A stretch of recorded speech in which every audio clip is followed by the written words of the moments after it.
Shri Varshavana Videvi Dvaitaya Kripabdaye Krishna Sambandha Vikyana Daine Prabhave Namaha Madhuri Ujvala Premadya Shri Rupanuga Bhaktira Shri Gauraruna Shakti Vigrahaya Namostute Namaste Bhavani Shri Yuktaye Dinatarane Rupanuga Virudapa Danta Danta Harane Mugura Kishoraya Sadvairagya Strada de audio. Bore Padambujayate Namaha Namo Bhakti Vinodaya Satchirananda Namane Gaur Shakti Swarupaya Rupanuga Varayate Vande Shri Krishna Chaitanya Nityananda Saurito Gurudai Pushpavanto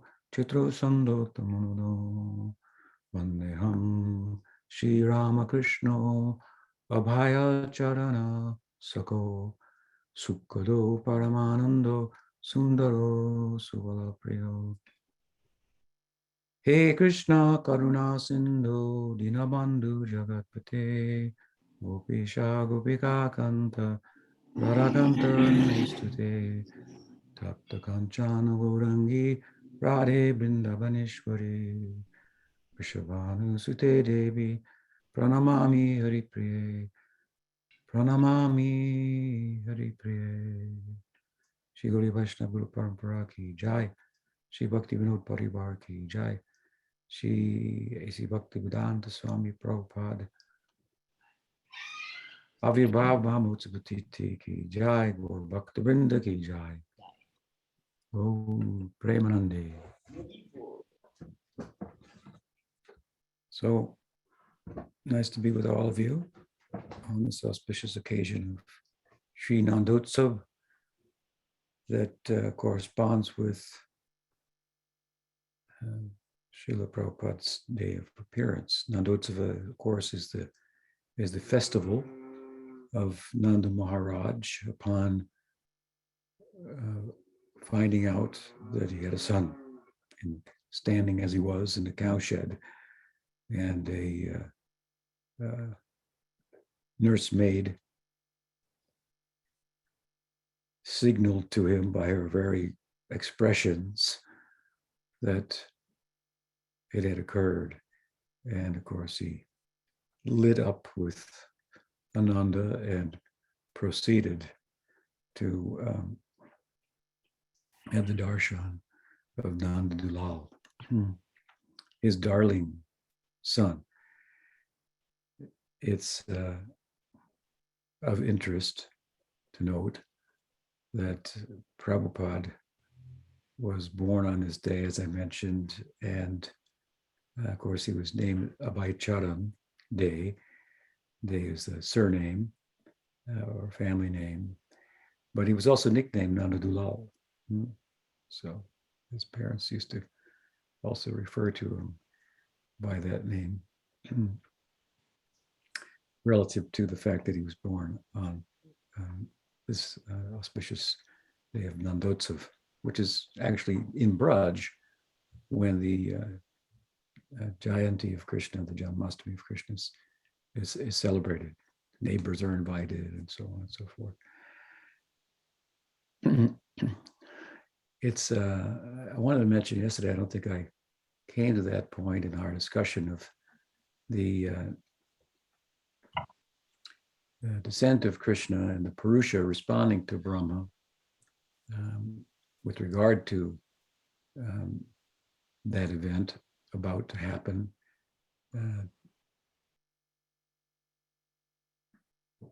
Putting, as he did, the gods and the earth's minds to ease. There, I explained that Brahma was standing at the ocean, at the shore of the ocean of milk, from which you can't see the Purusha, who was situated in Straitadweep, an island within the ocean of milk. So, point being, it's very difficult to see the Purusha, to see God. And the Purusha said that the Mahapurusha would come to resolve the situation. How much more difficult it is to see him, and he would come in the sight of everyone. That's very extraordinary. He was difficult to see, the Purusha said. Someone who's even much more difficult to see and to know about will come and resolve the situation and more. And in doing so, he'll be seen by everyone as if he is one of them. In his Naralila, Shri Bhagavan, Shri Krishna ki jai, Krishna Janmastami ki jai, Shri Nandotsava ki jai, Srila Prabhupada ki jai. So, an auspicious day. And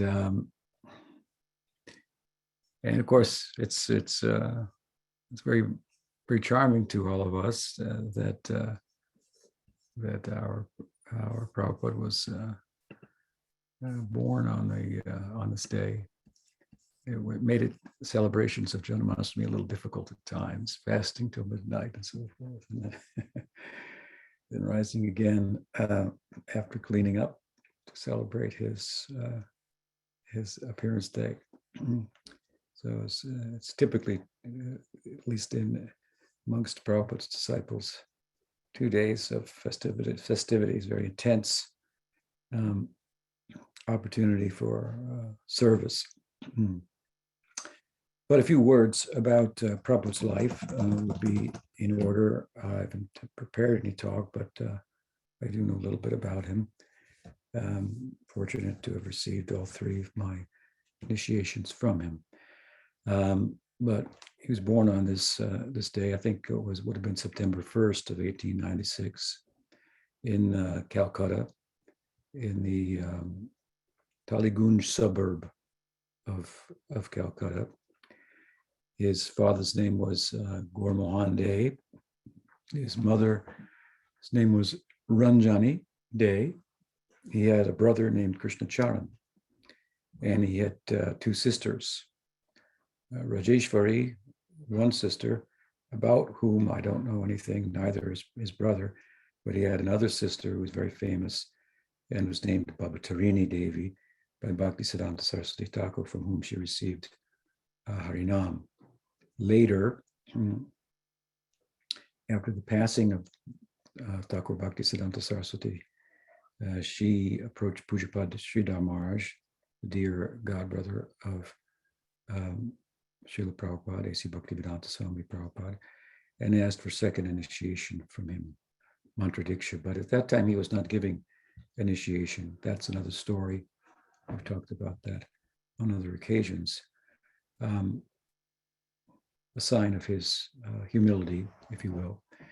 And she, as a result, took her second initiation, I believe, from Goswami Maharaj, another sannyas disciple of Bhaktisiddhanta Saraswati Thakur. But she was very attached to her older brother, Prabhupada, and many of her bodily features, mannerisms, and so forth reminded us of him. She would sometimes come and cook in Mayapur. I had the fortune to taste her cooking on more than one occasion. Other than that, of course, he in his early life, he went to the Scottish Church College. I believe he graduated from there at the age of 24, and he married at the age of 22. His wife's name was Radharani Devi. And they were, of course, from the Bengali Kayasta community, which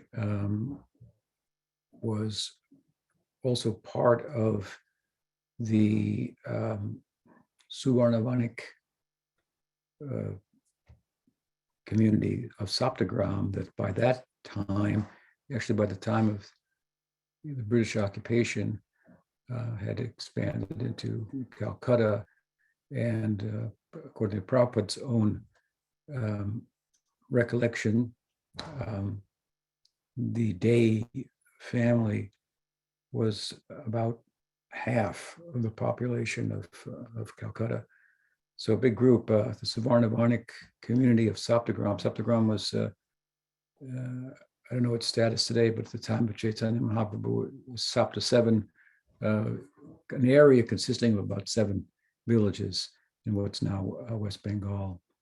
And it was particularly the haunt, if you will, of Nityananda Prabhu, who uplifted the status of the mercantile Vaishya Kayasta community there, that had fallen out of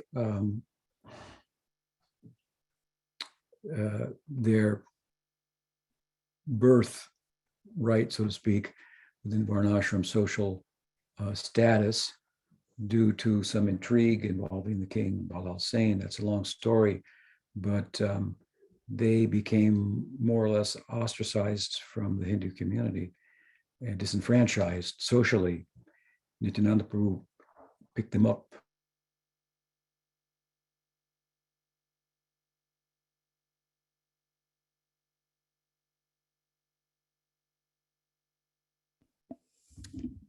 Okay, you have frozen, Guru Maharaj.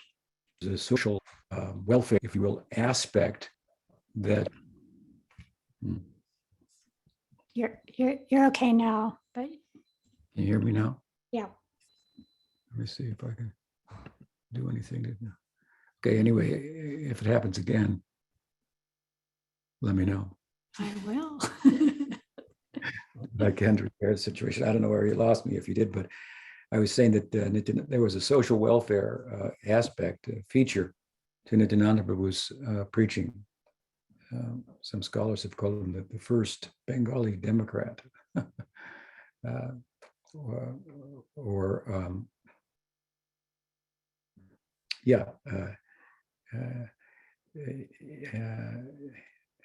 He, whereas, in contrast, Chaitanya Mahaprabhu was focusing more attention on the Brahminical class. So they combined it in that way. But anyway, the Saptagram community was elevated socially by Nityananda Prabhu, who kind of dismissed their social status and turned their nominal adherence to Vaishnavism into substantial adherence to Vaishnavism and an embrace quite widely in all of Saptagram of the Sakyaras that Nityananda Prabhu himself embodied. This was the beginning of the Gaudiya Sampradaya. And so Prabhupada comes from that community, famous among the Dwadasa Gopals, the 12 associates of Krishna and Balaram. In Saptagram was Udarandatta Thakur. He's sometimes referred to as Patita Pavana Udarandatta. His magnanimity was very deep. His name originally was Dvikara. Dvikara means the day maker. It's a name for the sun. Nityananda Prabhu renamed him Udharan, with the thought in mind that the sun gives its rays and sheds light to a certain extent, but of course it sets and then there's night. Whereas Udharan implies who will give out rays of grace without ever setting. Such was Udarandatta, who did welfare work even by way of during the famine. Can you hear me? Yeah. During the famine in Bengal, a large kitchen for feeding people and housing people, like about 10 acres worth of a festive kind of setup for addressing the material needs of the community. And of course, he was a very extraordinary Vaishnav as well. And he was I bring him up, it's relevant to the discussion because he was the patron saint of Prabhupada's family. And they would visit Udarandatta's residence. It was actually a preaching center that he established there with deities. Prabhupada would with his family would visit there annually, pay tribute to Udarandatta. There's a famous picture of the Thakur Udarandatta there that has been circulated amongst us. So his pictures there along with his deities and so forth. And Prabhupada, as I say, would go there annually with his family and worship. And there's some communication later on when Prabhupada became the world acharya that he had with the family would are not the successors, those in charge of the area. And he expressed a desire to see that his own spiritual community of ISKCON could do something to improve the place of Udarata Thakur. So it's one of the ambitions that Prabhupada had that never became fulfilled. Something I'd like to look into myself if I get the opportunity. I do plan to go there at some point. We'll see. Man proposes, and God disposes. So we'll see. But of course, it's relevant to the end story, if you will, of who Prabhupada is. If you want to know about, you got to look at the beginning and the end. Look at the beginning and the introduction, and look at the end, the conclusion. Then you can see, well, maybe that's interesting. I should read the whole story here. This is what it's basically about. So the beginning of Prabhupada is fairly clear. I've given a few details about his life, family members, brothers, sisters, children, so forth. His wedding, 22, he was married.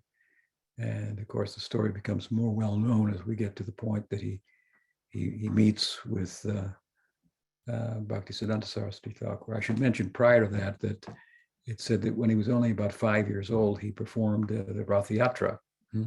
When he was a boy, his ambition was to get enough money to get a ride to Puri to participate in the Rath Yatra. He had a strong spiritual ambition to take part in the Rath Yatra. It was so strong that his father purchased him a toy Rath cart so that he could play the Rath Yatra.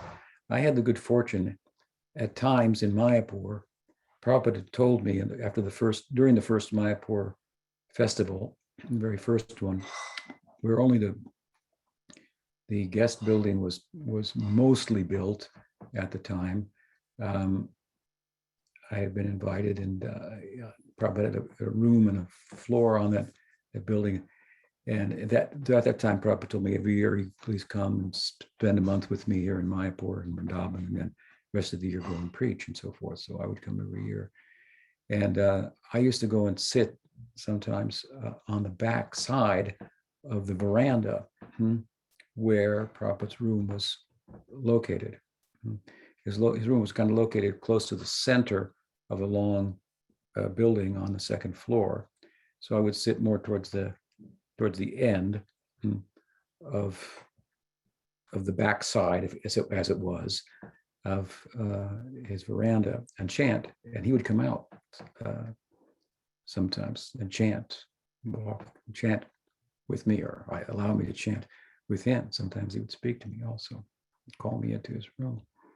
So on one occasion he called me in and he told me this. He said, he just out of the blue, he just told me this. He said, it was a story that was known, but he gave me a few touching details. When I was young, I always wanted to go to Jagannath Puri, and my desire was so strong, I'm paraphrasing, of course, that my father got me a Rath Yatra cart, a small one. He said, and I used to keep it next to my bed. And at night I would go to sleep and I'd wake up and reach out, touch it, make sure that it was there, that I actually had it. It's very charming. His eyes got very big and so forth. And then he said, and then I performed the Rath Yatra, and all of the neighbors came and participated. And he said, and they thought it was play. Then his eyes got very big and he said, but it was real. And now he said, I'm doing that all over the world. I mean, I was stunned. I didn't know what to say. I was just like, wow, that's wonderful. So that was a big part of his childhood, and something about his childhood ambitions and how they became fulfilled and so forth. Astrologically speaking, which of course a chart was done at the time of his birth, it was said that he would do many wonderful things.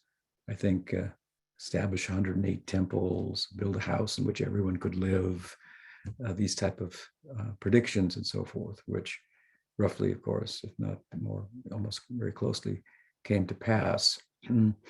So a very special, extraordinary person, and some history there about his life prior to the meeting with Bhaktisiddhanta Saraswati Thakur. I guess it would be prudent to say as well that just prior to that, he was like most young men of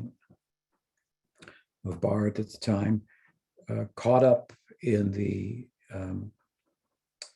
movement of Gandhi, which Sridhar Maharaj expressed the same thing about himself. You can imagine how that swept through the subcontinent and captured the imagination of the populace, especially the young men and young women. But the call for Swaraj, for independence, and of course, Gandhi had a way of equating Swaraj with Gita's idea of liberation. He kind of politicized, if you will. I used to not like that, but after a while, I realized, there's so many ways to take the Bhagavad Gita, such as its greatness. You can take it and use it for political reform, for social reform, for any number of reasons, right? So that's its greatness, not its misinterpretation, but the fact that it lends itself to so many cures to so many ills, if you will, solution to so many problems.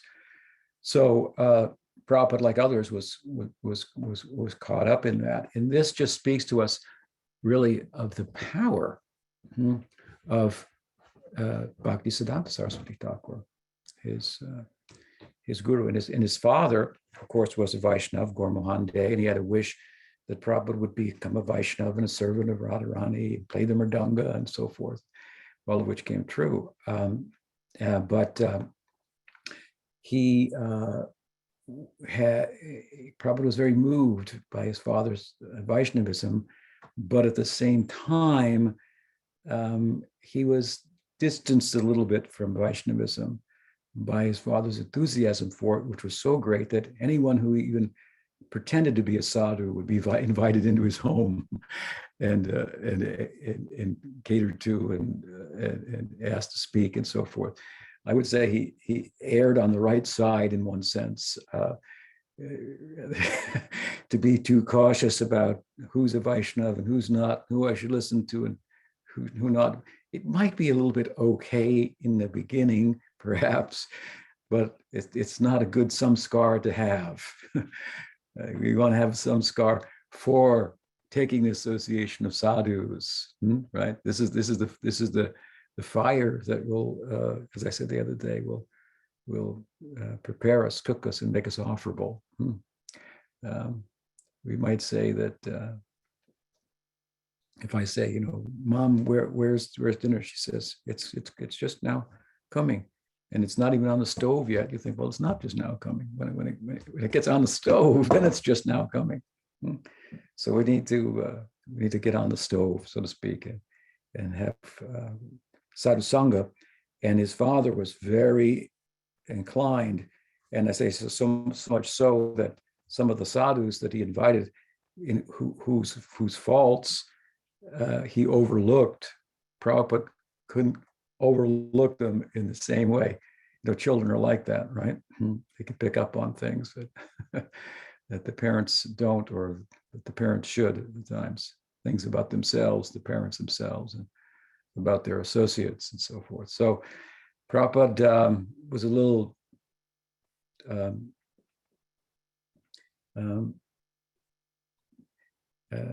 yet in his mind to meet a real and compelling sadhu influence that could answer to his own interest in the ideals of Chaitanya Mahaprabhu and so forth.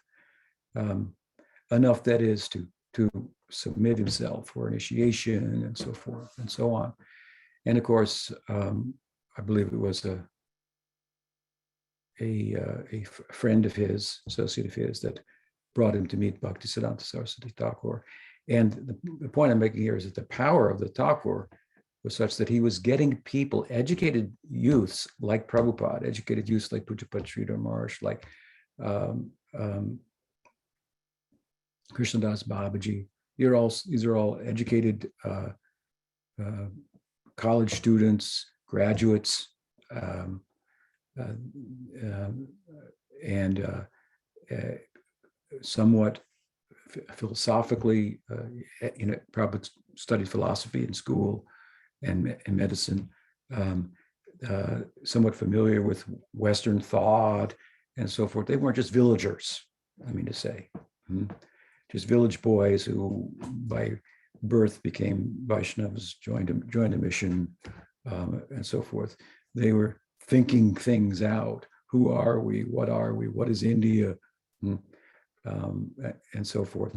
And Bhaktisiddhanta Saraswati Thakur was able to capture those types of young men and women, which Vaishnavism wasn't capturing at the time. It wasn't turning a lot of heads. Chaitanya Mahaprabhu's mission as it was represented. Either the very qualified persons were unavailable, living in the dhams and not circulating widely and so forth, or those that were available were not representing it in a way that could capture the minds and hearts of such persons, educated persons like Prabhupada. But Bhaktisiddhanta Saraswati Thakur was able to do that.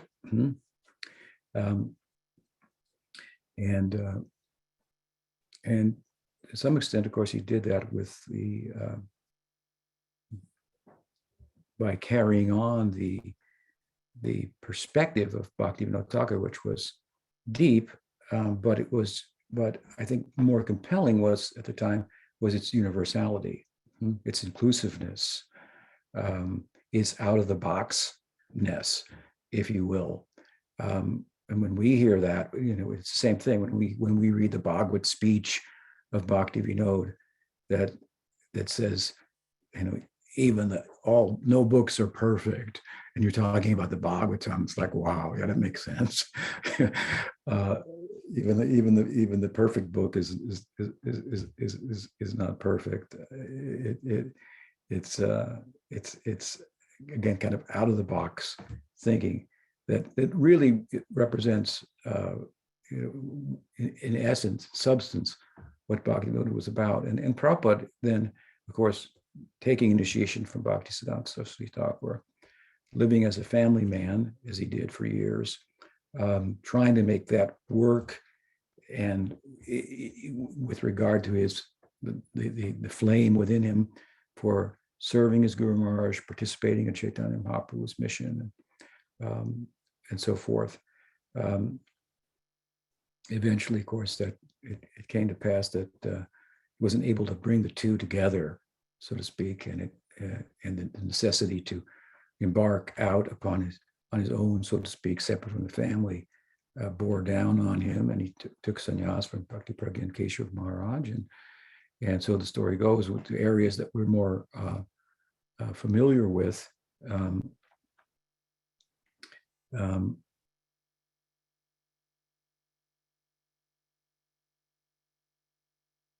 And so with regard to that story, of course, that part of his life, if you will, which is more well known, it's nonetheless no less miraculous, if you will, the effects that he was having and so forth.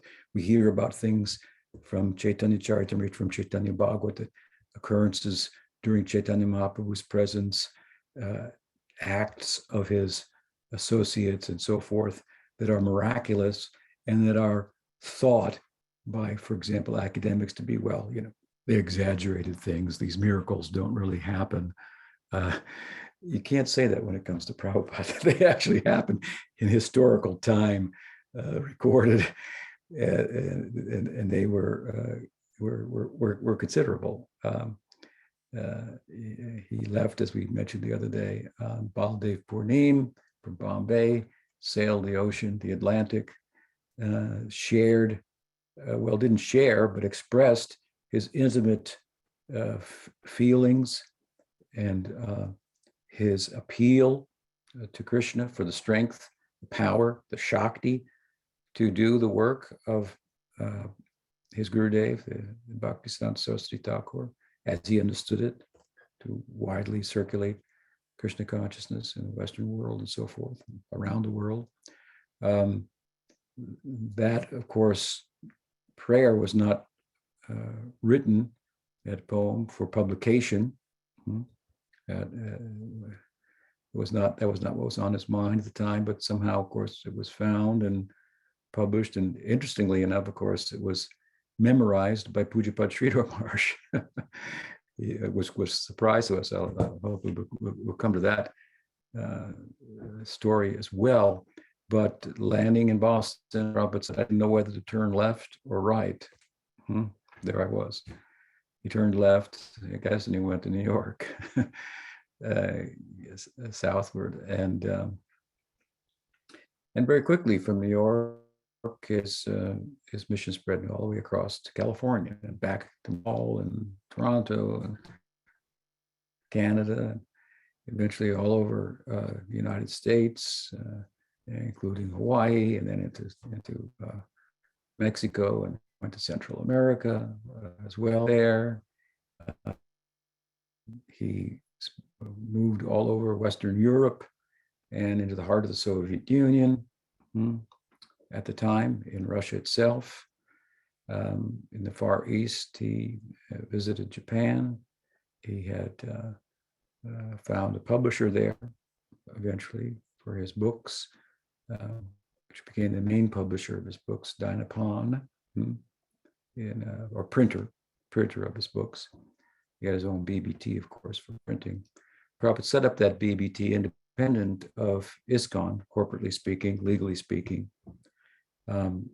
His idea being at the time that should the institution have problems or be corrupted, which institutions lend themselves to more than books, the books would be there to keep his teaching and his faithful rendering of Chaitanya Mahaprabhu's dispensation intact for the world.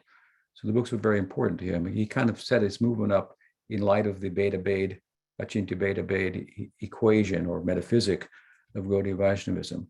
The temples were the Bhed and the books were Abhed.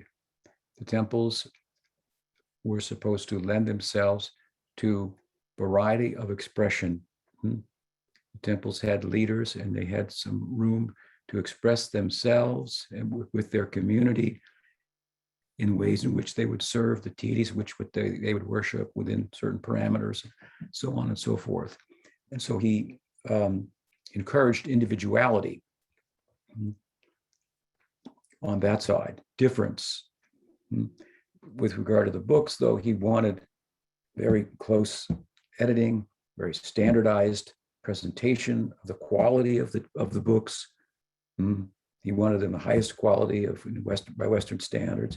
He wanted his own language edited to come up to English standards, so he would better be able to communicate with English-speaking people. And so he had more of a non-difference there. One philosophy, and don't change anything there. And then the expression of the philosophy could be varied, whether it be higher, lower sense in terms of what services, the nature of one's preaching genius inspired by Krishna to serve in this way, and capture the minds of the public in that way, and so forth. He had confidence that Krishna was in the heart of the devotees and would give them intelligence to come to him. I was once with Prabhupada in Vrindavan, speaking with him, and my godbrother of mine named Gopa Vrindapal, was also well known for his book distribution, came in, and he told Prabhupada that he had this idea to establish a system by which the preaching would be regulated, so that devotees wouldn't misrepresent, or he wanted to like kind of give a how-to and how not to, for everybody. But Prabhupada didn't like the idea. He said, no, they have to have the freedom to do. He said, just like our Tripurari Maharaj, Tesham satata yuktanam bhajatam pritipuvakam dadami buddhi yogam tam yenamam puyantite.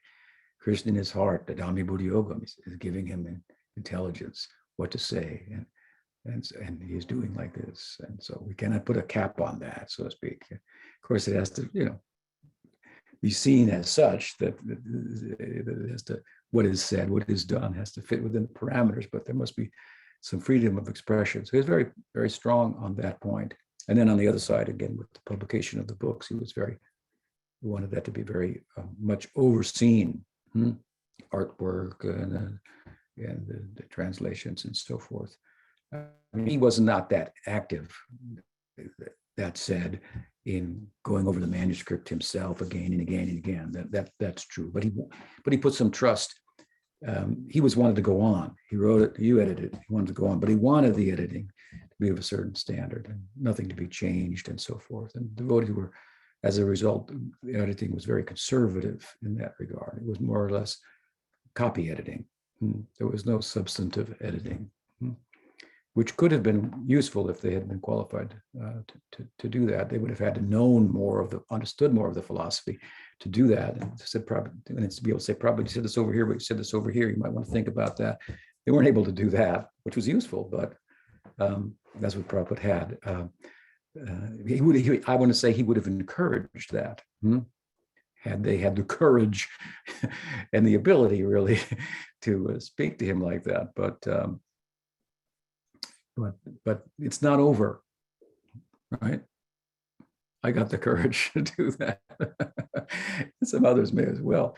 And I say Prabhupada welcomes that. He once said, my problem is, the shortcoming I have is that my children, my grandchildren are coming, but my children are not coming. What he meant by that was we were young people who were the age of his grandchildren, we were coming, but people who were the age of his children who were more mature and had actually head on their shoulders and knew how to think and so forth, weren't coming. And had they come, they would have given certain advices, which he was open to, seeking. He was a Virgo. He was seeking advice, and he said, another way to put it another way, my shortcoming is I have no one to speak to. He wrote that to Pujapad Sridhar Maharaj. I have no one to consult with. We were the people he consulted with, and I could tell you, he could have done better. So the shortcoming was on our part, not on his part. But then we are who Krishna sent to him. So it was, and that was our good fortune. And Prabhupada loved us all immensely. Those boys and girls in the vans, he would say that they had his heart, giving their blood, shedding their blood for spreading Krishna consciousness, opening temples. And so his movement was very much, as we know, and this is the main story, about outreach. He circled the globe, I think 12 times in 12 years, which was the extent of his worldwide campaign. And in the context of doing that, he wrote, so many books, and so many letters, and gave so many lectures. The amount of siksha that he provided was overwhelming, actually, for his disciples. I was able to keep up with it. I was current with his lectures, which are on video, or what do you say, what do they call it? 8 cassette or something? Cassettes. Yeah, cassettes. I was up to date on that, and his books as well, as they came out. Of course, I had to go back and read them all again and again and again. But that was a lot to keep up with. He was really doing his job, so to speak, as guru, in terms of providing siksha for his disciples and disciples to be in the world at large. So it was a great honor to be part of that very magical time. As Pujapad Sridhar suggested, Krishna responded to the prayer I mentioned on the Jaladuta, in which Prabhupada asked for the power to do the work of Bhaktisiddhanta Saraswati Thakur, who was in the delegation of Radha. So he reasoned with Krishna, it'll be good for you if you please Radha, that'll be good for you. And this is what she wants of me, so give me the power to do it. And Pujapad Sridhar reasoned, well, looks like he did. He gave him the power. And Nityananda Prabhu himself entered into him. I saw him when he returned from India, and he was the same, but he was different. There was a glow about him, an effulgence about him that Sridhar detected a power in him, and he was very observant. Pujapad Sridhar observing the results. It's noticing the extent to which his new disciples were so, all of them across the board, enthusiastic. He said, you'll find usually a few enthusiastic disciples here and there amongst many, but they were all so enthusiastic. So Prabhupada was able to really capture so many of us, his young disciples, and electrify us with his quick thinking, quick response, also a sign of his, the Virgo personality. Of course, he's transcendental to such, but still, it falls within those characteristics show up. And his quick responses were often to questions, and he used to ask me on morning walks, so Tripurari Maharaj, what are they saying? Because I was always meeting with the people, selling the books and so forth. So I would offer arguments. That's what they're saying. They're saying this, Prabhupada. Then he would come back, and you'd like that to give a response. So we really felt we had a great commander, and it was also he had extraordinary power and bodily features. I've never seen anybody like that. I mean, you can look at Prabhupada, look at 1,000 Indians, you won't find anyone that looks quite like him. I mean, he was very, very short, probably about 5'6", maybe 5'4". His head is kind of large. His ears very large. His arms are very, very long. I could never figure out, is he fat or is he thin or is he in between? Or he was very peculiar in a very charming and endearing way. I thought he looked like he was from another world, if you will, from the world that he was talking about. And I really do think that his own inner ecstasy very much showed up in his personal physique and so forth. One of the things that's very clear about that was the most prominent feature of him physically, that being his eyes, his vision. He had what Baladev Bhushan refers to as the power within a glance to bestow grace. Certain Vaishnavas, he had that. If he would look at you, connect eye to eye, you had to be following, I think, or you had to look away,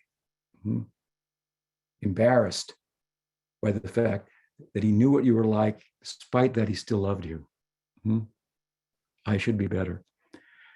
I was pretty good at following, so I didn't have a problem locking eyes with Prabhupada. For me, it could have gone on forever. And I had a number of occasions where he benedicted me with his glance, including the very first time I met him. I met him first in a dream before I ever met him personally. And in the dream that I had of him, that dream played out in the future also in my life, in Mayapur, walking with Prabhupada. He was looking at different exhibits and so forth, turned to me, talked to me, pointed at me with his cane. I had that dream. Years later, that dream played out somehow. But I was so enthused to meet him. I was so dedicated to following him even before meeting him personally, as of course many of us was. Some devotees, some of his disciples never met him at all personally. physically. And in spite of that, like Vancouver, Canada, I remember he never went there, but 300 devotees were participating in the temple there. So his glance, when I first met him, first saw him in the Los Angeles airport, he glanced deep and long at me, and he had that power from his glance to just, you could tell he was just reaching right into your heart. He could see everything there. He was either agreeing to it or not quite agreeing with it, but blessing you, not unless you should be better, something like that. It was very, very powerful. And in my experience, I assume it was the experience of others, he could enter a room and fill it with ecstasy. That's not ordinary. And that means even many great Vaishnavas can't do that. So the power, well, you could think Nityananda Prabhu, he could do that. So, but then it's all explained. He could walk into a room of devotees and waves of ecstasy would seem to roll off of him and shower us. And devotees would weep and wail and so forth. And just, like dance in abandon to be in his presence. And it was universal amongst all of his disciples. So it was a very powerful time, I want to say, within Gaudiya Vaishnavism. This is a very, very special and magical time. I remember reading something of one of his disciples, Nitai, who left Prabhupada and disappointed Prabhupada and criticized Prabhupada and so forth. He wanted to become a scholar, and Prabhupada said, first become a devotee, then become a scholar. And I read an article, he said, after he'd become a scholar, he was saying that. And Prabhupada's thought was, because first become a scholar, you might not become a devotee, which is really what happened to him. But he was criticizing Prabhupada and in ways that I didn't agree with. But even in the context of criticizing him, he admitted that those were very magical times. Magical times means you could understand that there was a God and he had a purpose and things were happening, all were connected. With all the synchronicity of it all, it was just too overwhelming. It wasn't just like some book about synchronicity and you're making things up, It was like you could see it. You could feel the Paramatma arranging this and that, and it all made sense. It was very magical. He admitted that. I thought, why he left the magic for this boring life as a scholar that takes the academic tends to take the magic out of things. Right? It's a pity. But yes, so very, very magical times, a very, very special time within the history of Gaudiya Vaishnavism. And what's a pity, and makes me very sad, is that the whole contribution of Prabhupada has not been widely celebrated, circulated, and again, as I said earlier, the end, if you will, doesn't have the same kind of doesn't correspond wholly as it should at the beginning. From the Suvarnavana community, Udarandata Thakur being the patron saint. Obviously, Prabhupada was born into a family and a community that received in no uncertain terms repeatedly the extended blessing of Nityananda Prabhu and became the Sakyarasa community of Gaudiya Vaishnavism. Prabhupada was born into that. Prabhupada spoke about that. Prabhupada longed for that in his poem. Tomar Milani by Abarshe Shukupai. Gochrani Guridhin Por. Kortovani Chutta Chuti. Banikai Lutuputi. Se din Kove Hove More. Kortovani Chutta Chuti. Through the court of many forests, Kotabani, Chutta Chuti, I will tumble and somersault and roll and play. Kottavani chutta chutti vanikai luttaputi. Though the very sounds of the words are filled with the sentiment of Sakirasa. Tomara Milani by Abarse Shukubai. Gocharani Guridin Bor. Throughout the day, I will conduct myself like this with you, herding cows. Playfully. When will that day be mine? He aspired. This is again not something that he wrote to be published. These are intimate internal moments of Srila Prabhupada that after his passing, if we really take advantage of his successor, Pujapad Sridhar Maharaj, I mean, that's the substantial reality. Substantial reality is that upon Prabhupada's disappearance, he was what his ideal was, what his mission was about, was most represented by his godbrother, Pujapad Sridhar Maharaj, to whom Prabhupada directed us before passing we could go for Siksha. With such love he had for Prabhupada, with such appreciation for what he did and understanding of what he did and what was the internal reality that was generating that it was arising out of Krishna Shakti Vininahi, Tara Pravartan. Without Krishna Shakti, you cannot widely circulate Nam Sankirtan. So what is the nature of that Shakti? What was the empowerment that he had? What was his inner life and so forth? So Pujapad Sridhar would, it wasn't like a theme, but I mean, it came up. And for me, of course, the fact that he had memorized the poem of Prabhupada, he could recite it, was uncanny.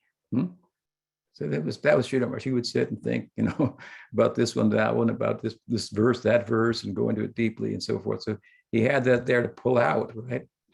And for me, it just confirmed, yeah, that's how it seemed.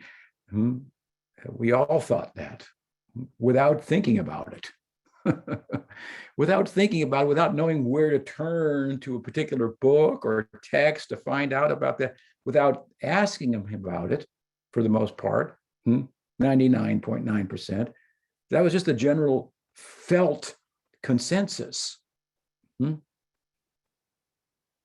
There's a reason for that, because that was what his inner life was about, and of course, encouraged in terms of my own convictions about that, as broad as they were, by Sridhar Maharaj, I was able to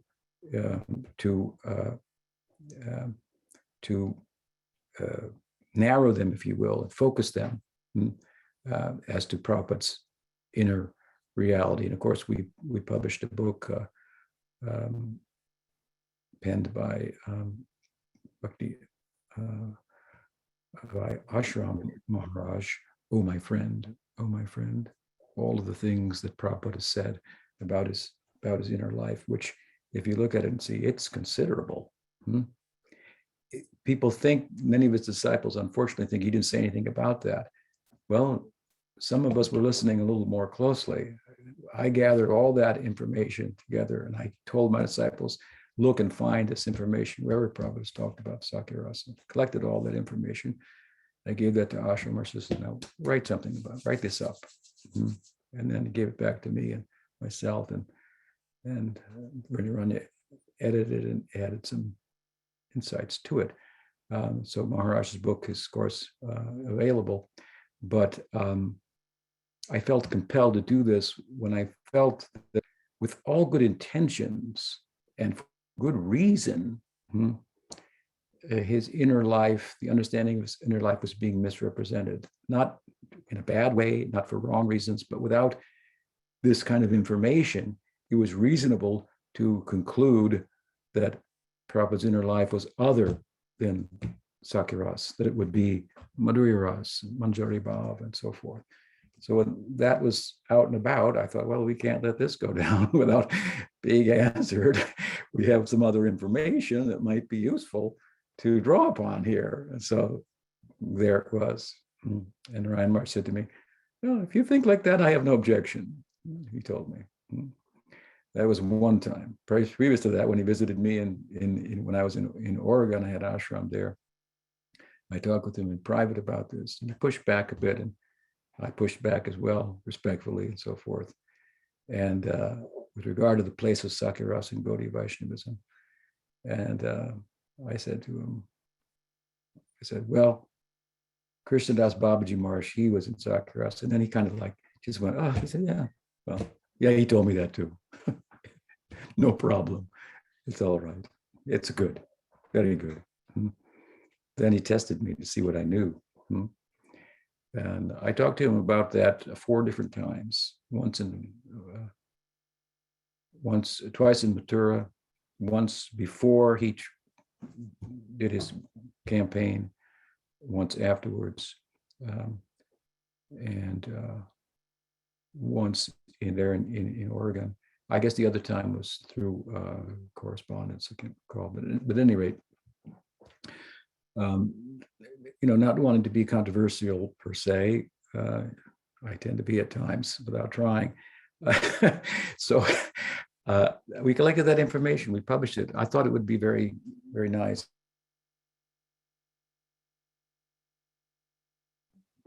Okay, you have frozen again.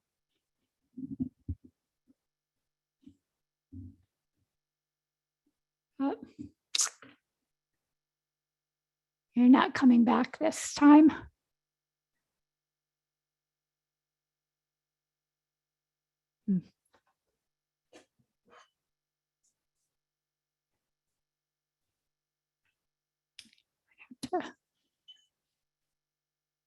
We can't hear you. You're back, but you have no sound. Yeah, now. Now you can hear me? Mm-hmm. You can hear me. You can see me, hear me, see me, hear me, Yes. know me. Love me, please. I need your love. I need your love. Godspeed your love to me. So,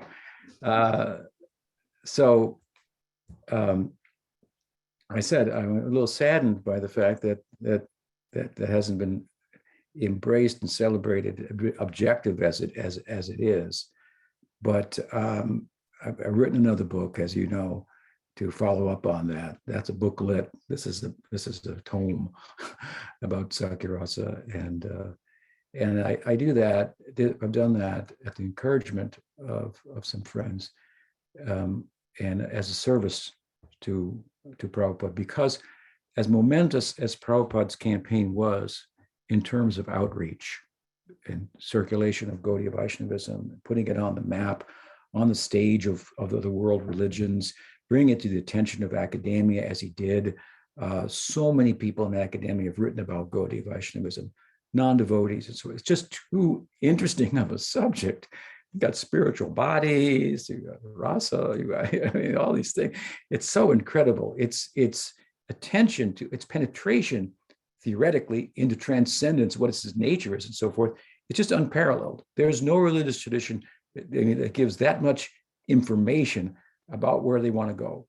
If you want to go to nirvana, well, you can't say much about it. by definition, you go to heaven. Well, I know the streets are paved with gold. Something like the United States, for people outside of the United States, that must be heaven. Maybe that's it. You get what you want there. You have your family, everything's good. But even in Christian theologians and so forth, what's the nature of the celestial realm, heaven, and game, and so forth? There's just not a lot of information. But true or not, Gaudiya Vaishnavism provides an awful lot of information about it, and it's very intriguing. It's very compelling. It's very, very charming, and it makes a lot of sense. And the people that are speaking about it are people that are credible in terms of their own spiritual character and so forth. So, Prabhupada's campaign, in terms of outreach and dissemination of Gaudiya Vaishnavism, even though in many respects he tended to keep a lid on it and make it more basic and more in a way that lent itself more to emphasis on practice than learning technical details about the Siddhanta and so forth. Here's the basic Siddhanta. do Hari Nam Sankirtan, and so realize it. Don't ask me, go there and find out, yourself. That's what I've given you. Would be his answer. Someone else might give it more detail. Well, according to Vishwanath, according to Jiva Goswami, this is said and that, and this, and that's all right too. But Prabhupada was more preoccupied and pushed and motivated by Nityananda Prabhu, which was more analogous to Nityananda Prabhu's own campaign, just for wide circulation, get people to chant, right? Chant and be happy, for example. So that, as extraordinary of a chapter in the history of Gaudiya Vaishnavism as that is, and as much as that is to be celebrated and so forth, and it has been, and it's a story that the story is just the story of Prabhupada's campaign, externally speaking, it's just very fascinating and miraculous. And it's captured the attention of people who are not his disciples, not devotees of Gaudiya Vaishnavism, and of course many that are, but even those that are not, I have to admit, objectively speaking, it's an extraordinary story. From the living as a beggar in Vrindavan, to a homeless person in New York and so forth, to all that he accomplished in terms of outreach. But it's not the whole story, is my point here. And I'm a little sad that other part of the story, which is equally, if not more glorious, hasn't come out. That a tidal wave of Sakirasa arose in him and inundated the world such that this current of rasa that is so prominent in Gaudiya Vaishnavism, even while it is secondary and supportive to the main stream of Madhurya Rasa, and in a particular type of Madhurya Rasa, Radhadasyam, or sometimes referred to as Bhavulasa or Manjari Bhava and so forth, the handmaiden attendant of Radha and so forth. The ideal by which the jiva, upon attaining, can come as close as possible to what Radharani herself is experiencing, which is what Chaitanya Mahaprabhu wanted to experience. This is Unata Ujvala Rasam Sabhakti Sriyam. Unata Ujvala Rasa. Ujvala Rasa means Madhurya Rasa. This is Unata Ujvala, a special kind of Madhurya Rasa. So that mainstream, its circulation, and and bringing the attention to Chaitanya Mahaprabhu, through whom that could be realized. No one did more for that than Nityananda Prabhu. The glory of Nityananda Prabhu is, in one sense, is no one did more than him to bring attention to Chaitanya Mahaprabhu and to widely circulate his teachings. Others are glorified for their particular contribution, as Gadadhar for his contribution, Advaita for his. He brought him in the first place. I mean, you can say it unlimited about everybody, but this is Nityananda Prabhu's contribution. But in the context of that contribution, bringing attention to Chaitanya Mahaprabhu, in Chaitanya Bhagavad, Vrindavan Das Thakur, who himself is in Sakya Bhav, says, Nityananda Prabhu gave Gopi Bhav to the world. He gave it. He gave it. This Gopa, he gave it. I've traced the history in my book of, just in a brief sketch of the current of Gaudiya Vaishnavism from the time of Chaitanya Mahaprabhu and Nityananda Prabhu to the present. And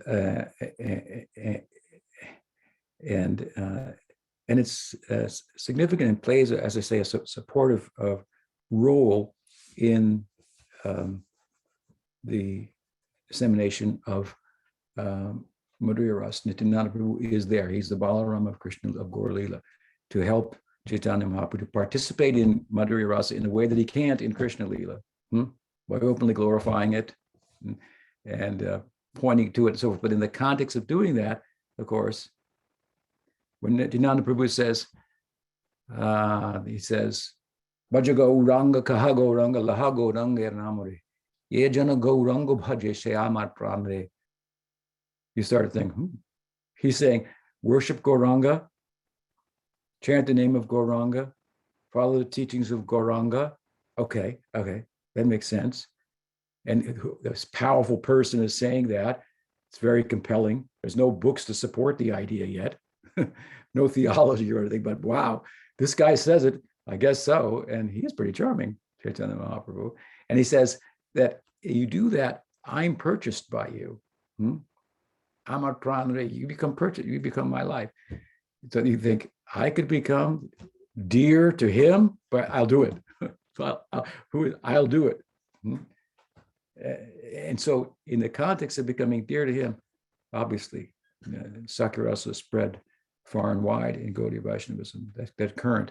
Unfortunately, after the passing of Nityananda Prabhu and his followers and the passing of Chaitanya Mahaprabhu and so forth, after a couple of generations with the Goswami's books and the theology and so forth, all in place, and Chaitanya Charitamrita after that and so forth, Sakya-rasa moved backward to more of a backseat, to the point that some people say, oh, there's no Sakya-rasa in Gaudiya Vaishnavism.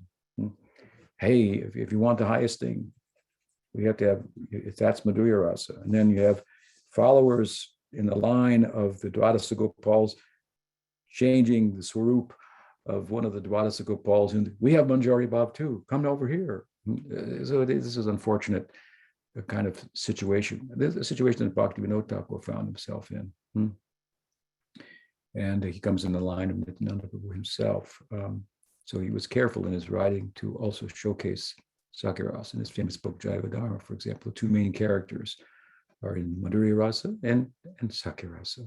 There are many ways in which Bhaktivinoda has shown appreciation, deference to Nityananda Prabhu's Sakya-rasa, and the fact that that current is available. So that had practically become obscured.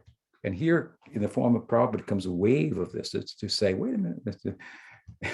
So I think that part of his contribution is significant. And I have turned my attention to that to some extent in his service to him, to be appreciated, which has been appreciated by some, but not that I want appreciation for myself, but I think, hey, there's more to be said about Prabhupada that makes him special. And if you want to make him special, why do it in a sectarian way that is tied to criticizing others, making less of them, and building walls and so forth? Why not do it in this way, which is real? Talks about his unique inner life, the beauty of that, celebrate that. And the people come to his mission, particularly for that. Not that they can't get Madhurya Rasa as well, but I mean, this is what he was about. So again, as for me, as one of his small disciples, I see a service opportunity here in this regard. I think I want to convey that this is why I'm involved in this. It's not for any other reason. That this is something about him that is actually true. And he has also revealed certain things to me internally about himself.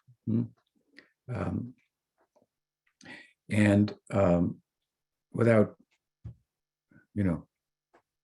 making that public, it seems to be, if you want to write, if you want to do some service, try to find something that's not being done, not to outdo somebody else in something, but something that's lacking. Here's something that's lacking. The reality of this about it. So let's make a contribution. And I think that it's well thought out by his grace, and it will be appreciated in due course, hopefully after I'm gone. Right now, the community at large that he spawned, the international community of Gaudiya Vaishnavism, it needs a lot of work.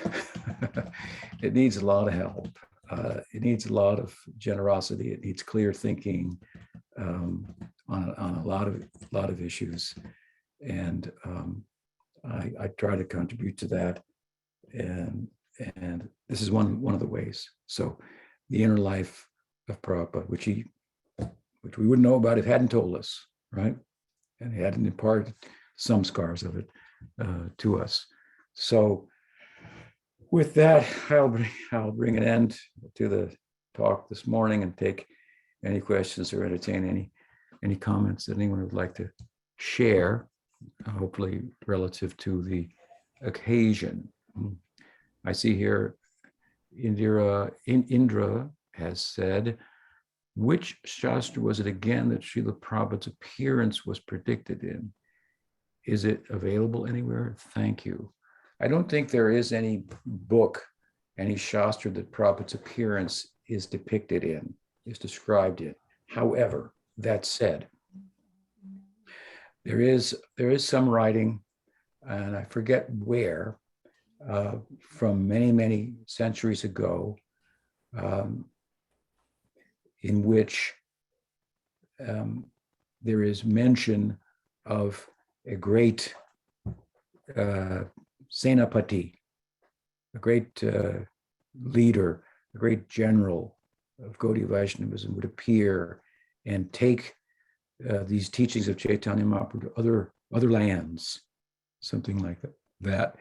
At the time, shortly, after the time that was written, I forget by whom, forgive me, so I can't tell you the name of the book. My disciple Prabhupada wrote an article about that and published it in the Harmonist. So if you go to the search engine there, you might be able to find it.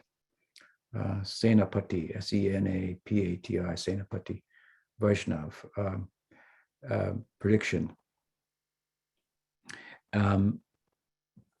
And it was thought that Janava's adopted son, Birabhadra Goswami, was that person, because he converted many, many people to Gaudiya Vaishnava in distant lands. So different people, different devotees at different times might take that and apply it to their teacher and say he fits. So many of the Prabhupada's disciples have taken that and applied it to Prabhupada and say this is the prediction of Prabhupada.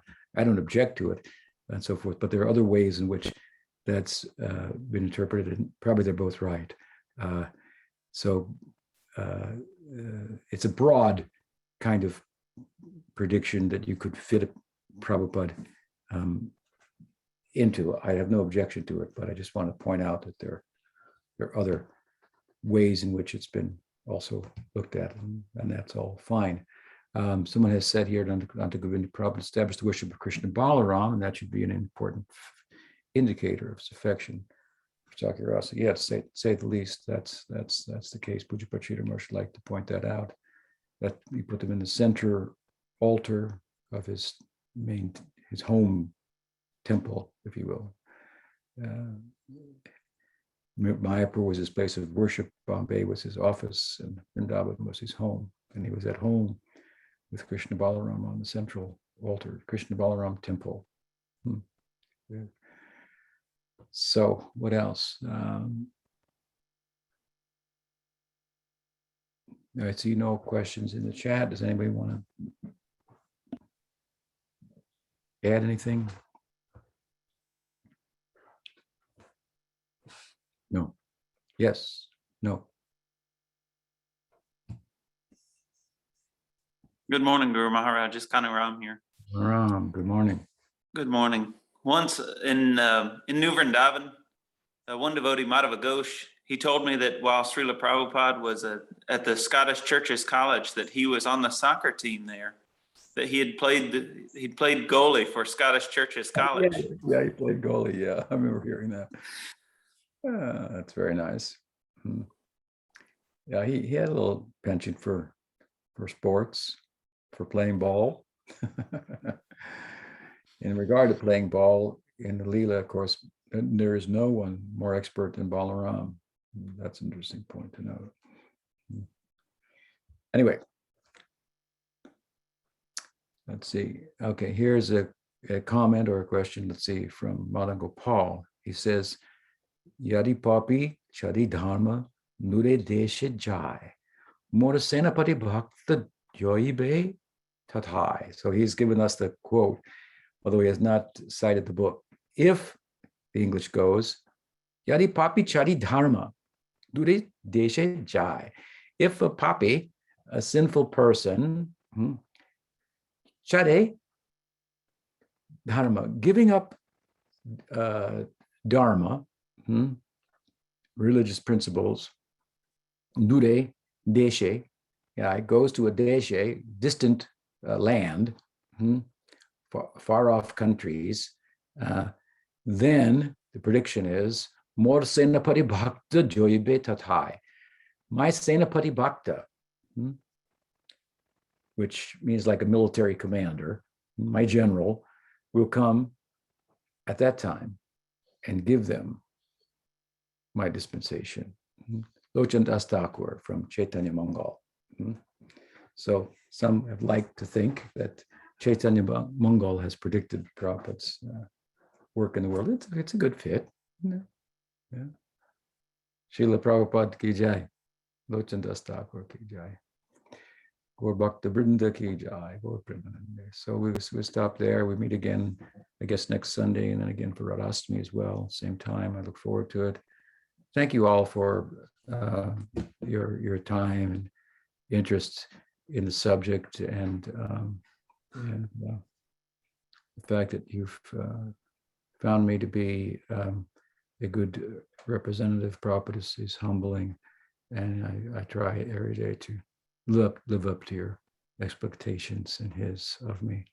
Srila Prabhupada ki jai, Gaur Bhakta Vrinda ki jai.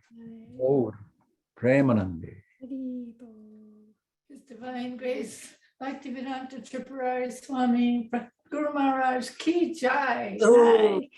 And if devotees, if you could just stay on for just a minute to give you an update of September's classes. So Mondays, we're continuing with the Brahmara Gita with Padmanabha Swami.